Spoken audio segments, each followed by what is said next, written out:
In this video, we're going to solve the mystery of the missing number.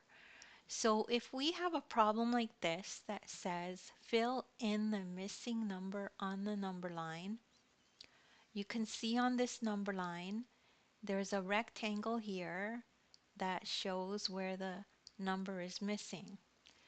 So to solve this problem, we just need to remember that numbers get bigger when you go this way on the number line, and then they get smaller when they go this way on the number line. So we can look at the numbers and we can say them out loud. 81, 82, 83, 84, 85, 86, 87, and the next number we know is 88. So let's just write that in. 89, 90. So we know the answer to this question. The missing number is 88.